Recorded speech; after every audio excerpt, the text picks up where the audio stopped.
네, 고강도 부동산 대책이 시행된 지 꼭 한 달이 됐습니다. 점검을 해보겠습니다. 김인만 부동산경제연구소장 나와 있습니다. 먼저 요즘 그 부동산 중개업소들 좀 돌아보시면 분위기가 어떤지부터 좀 전해주세요. 지역별로 온도 차이는 극명하게 갈려지고 있습니다. 제가 여러 군데 다녀왔는데요. 네. 강남에 일단 가보게 되면 강남은 원래 규제 지역이었습니다. 토지거래가 구역에 투기과열지구였기 때문에 오히려 서울 전역이 묶여서 우리는 나쁠 게 없다. 오히려 페널티가 없어졌다라고 말씀을 하고 있고요. 네. 상계동에 가보니까 상계동 주민들은 전혀 다른 반응입니다. 우리는 2년 동안 집값이 별로 오르지도 않았는데 왜 많이 오르지도 않은 우리 동네를 강남과 동일한 규제를 적용하느냐. 억울하다. 굉장히 좀 격앙되고 그런 반응들을 보여줬고요. 풍선 효과가 생긴 동탄신도시도 제가 다녀왔는데 동탄신도시 같은 경우는 북새통 본의 아니게 광교 신도시까지 규제로 묶이게 되면서 동탄 신도시에는 빠졌는데 이렇게 집값이 올라가게 되면 조만간 묶일 수도 있기 때문에 빨리 사자 이런 분위기가 좀 감지가 됐고요. 네. 마지막으로 인천 금단 신도시를 다녀왔는데 인천 금단 신도시까지 아직 풍선 효과는 오지는 않았고요. 대신 거래는 굉장히 활발했습니다. 지금이라도 팔고 서울로 들어가자는 분들은 팔고 있고 실수요자들은 사고 있기 때문에 여러 수도권 여러 지역들이 다양한 반응들이 나오고 있는 상황입니다. 네. 그럼 시행된 지 한 달이 지난 지금 실제 집값 동향은 어떻습니까? 네. 오늘 11월 3주차 한국 부동산원 주간 매매 가격 지수 변동률이 나왔는데요. 네. 일단 그래프를 좀 봐야 될 것 같은데요. 네. 11호 대책이죠. 11호 대책 발표되기 전이 0.54%고요. 발표되고 나서 0.5%. 이게 5일장이라고 하죠. 10월 15일에서 19일까지 네. 토지거래가 구역이 지정되기 전까지 많은 거래가 일어났고 네. 그다음부터 내려왔는데 0.23%, 0.19, 0.17%. 그래프로 보게 되면 내려오는 속도가 굉장히 완만해지는 걸 알 수 있는데 드디어 11월 1주차가 되니까 반등을 했습니다. 0.03%포인트 반등을 하게 되면서 이게 한 달 만에 11호 대책이 꽤 강력한 규제였거든요. 대출 규제에 지역 규제까지 나왔는데도 불구하고 한 달 만에 반등을 하게 되면서 시장은 굉장히 혼란스러운 상황입니다. 주로 어느 지역의 상승폭이 큰가요? 일단 지역별로 좀 살펴보게 되면 집값을 좀 잡아야 되는 지역들, 많이 올라야 되는 지역들이 여전히 강세를 보여주고 있습니다. 강남, 서초, 송파구, 용산 모두 다 상승폭을 키우고 있는데 우리가 보통 이게 주간 매매 가격 지수 변동률, 상승률이라고 하면 0.2% 넘어가게 되면 상승률이 크다. 0.3%가 넘어가게 되면 급등이라는 표현을 하는데 여전히 네. 급등 양상을 보여주고 있고요. 성동구 같은 경우도 0.44%, 분당 같은 경우도 0.47%. 주요 지역들이 여전히 강한 상승세를 보여주고 있는 상황입니다. 그럼 가격은 주요 지역에서 좀 올랐고 거래량은 어떻습니까? 일단 거래량은 좀 많이 떨어지긴 했습니다. 일단 네. 11월 거래량이 최종 집계가 되지는 않았는데요. 거래량 자체를 보게 되면 일단 뚝 떨어진 거래량이 보여줍니다. 그래프로 보게 되면 이게 10월 거래량이 8,159건 정도였는데 물론 11월 거래량이 최종 집계는 되지 않았습니다만 상당히 낮은 폭. 그러니까 10월 거래량이 지금 날짜 기준으로 해서 보더라도 기본적으로 한 2,000건 이상 나왔는데 지금 5,500건 정도니까 거래량은 많이 떨어졌습니다. 근데 거래량은 떨어졌는데 신고가가 나오는 좀 기이한 현상들이 발생을 하고 있습니다.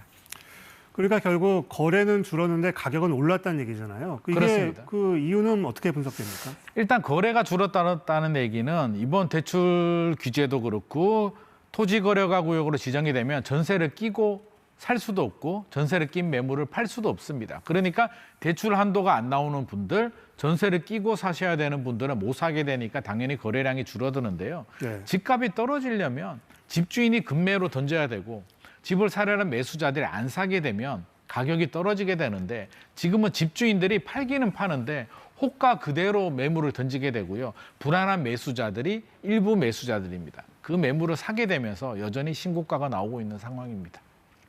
지금 저희가 얘기한 건 주로 서울과 수도권 지역을 중심으로 말씀을 드린 건데 그럼 지금 서울과 수도권 외의 지역은 사정이 어떻습니까? 서울과 수도권 외 지역들은 여전히 지방 같은 경우는 여전히 좀 마이너스 상황, 하락 상황을 만들고 있는데 또 지방에서도 바닥을 좀 다지는 분위기도 감지되고 있습니다. 대구, 수성구, 부산에서 해운대 이런 지역들은 최근에 상승률을 좀 키우고 있기 때문에 그거는 네. 어떤 현상으로 봐야 되냐면 지방에서 서울로 전세를 끼고 투자하시는 분들이 서울 전역과 경기도 12곳이 토지거래가구역으로 묶이다 보니까 이제 투자할 길이 막힌 거죠. 그래서 네.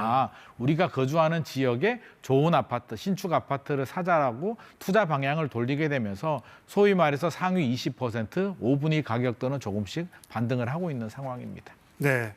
이 대책이 시행된 지 한 달이 지났어요. 지금 어떤 평가가 나오고 있습니까?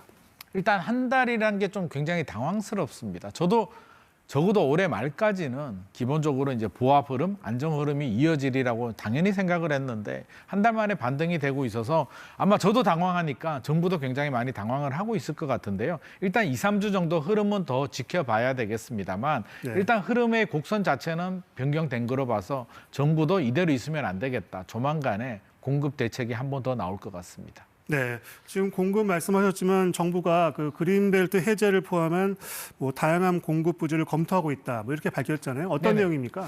일단 공급을 늘려야겠다라는 데는 이제 정부가 생각을 하고 있고요. 97 공급 대책을 발표했음에도 알맹이가 없다. 135만 호 착공이 너무 좀 모호하다라는 반응들이 많았기 때문에 구체적으로 어느 지역을 콕 찍어서 이제 계획을 발표가 되는데 많이 나왔던 내용들이 왜 문재인 정부 시절에 발표했던 유유부지나 그린벨트 푸는 지역들이 왜 진행이 안 됐느냐는 비판 여론들이 있어서 태릉 CC 이게 만 세대 정도로 문재인 정부의 핵심 유유부지 전략이었는데 태릉 CC가 아마 다시 추진될 가능성이 상당히 높을 것 같고요. 과천 정부청사나 국립외교원, 마포 서부면허장 부지들 기존에 발굴했던 부지들이 이제 안 되고 있는 부분들을 충분히 끌어올려서 다시 한 번 더 강한 드라이브를 걸겠다는 전략입니다. 그때는 왜 안 됐던 거죠? 여러 가지 이유들이 있는데 뭐 이유는 여러 가지입니다만 제가 살펴본 바로는 일단 공공 위주의 주택을 개발하다 보니까 지역 주민들이 많이 반대를 했다라고 합니다. 네. 지역 주민들이 반대하다 보니까 자연스럽게 지역구 국회의원들도 다른 목소리를 내게 되면서 잘 안 된 경우들이 많았는데 이번에는 법을 좀 바꿔서 주민들이 반대하더라도 여러 가지 문제들, 법적인 문제가 있더라도 추진하겠다라는 강력한 의지를 보여주고 있습니다. 결국 집값이 잡히려면 공급이 뒤따라야 한다. 뭐 이런 얘기를 늘 하게 되는데 뭐 공급 부족 문제를 좀 빠르게 해결할 수 있는 다른 방안은 없을까요? 이게 참 어려운 숙제입니다. 왜냐하면 기본적으로 공사 기간만 하더라도 3년에서 4년 정도 걸리기 때문에 그렇죠. 지금 착공하더라도 사실 2029년 정도에 입주를 하거든요. 그래서 네. 국민들은 지금 당장 내 집 마련이 필요해. 지금 집이 부족해라고 하는데 정부의 공급 계획은 이제 시차가 필요하기 때문에 일단 심리적 안정을 찾는 게 좀 중요할 것 같습니다. 그러면 지금까지 발표한 자료들, 뭐 유유부지도 좋고 그린벨트 푸는 것도 좋고요. 네. 재건축 재개발도 꾸준히 추진하겠다라는 메시지를 좀 줄 필요도 있을 것 같고 네. 가장 공급이 빨리 나오는 게 3기 신도시거든요. 그래서 3기 신도시도 투명하게 어느 단계까지 진행이 됐다. 그리고 계획이 2026년에는 일정적인 어느 정도의 물량을 뭐 청약 페스티벌을 하겠다라든지 이런 구체적인 계획을 좀 제시를 해줘야 시장의 수요자들이 불안한 마음을 좀 달랠 수 있을 것 같습니다. 네. 소장님 개인적으로 좀 실수요자들에게 좀 하시고 싶은 말씀 있으면 좀 얘기를 해주시죠. 지금 또 당황합니다. 왜냐하면 또 반등이 나오고 있고 뉴스를 보게 되면 굉장히 불안해하는데 자금력이 되고 내 집 마련이 준비가 되신 분들은 내 집 마련 하셔도 좋습니다만 괜히 분위기에 휩쓸려서 준비도 되지 않았는데 물론 대출도 잘 안 나옵니다만 네. 준비가 되지 않은 분들이 불안한 마음에 무리하게 내 집 마련을 하게 된다면 혹시라도 내년에 뭐 미국이라든지 여러 변동폭이 생기게 되면 어려움을 겪을 수도 있으니까 네. 준비가 되신 분들은 내 집 마련하시고요. 준비가 되지 않으신 분들은 좀 차분하게 지켜볼 필요도 있을 것 같습니다. 네, 김인만 부동산경제연구소장이었습니다. 말씀 잘 들었습니다.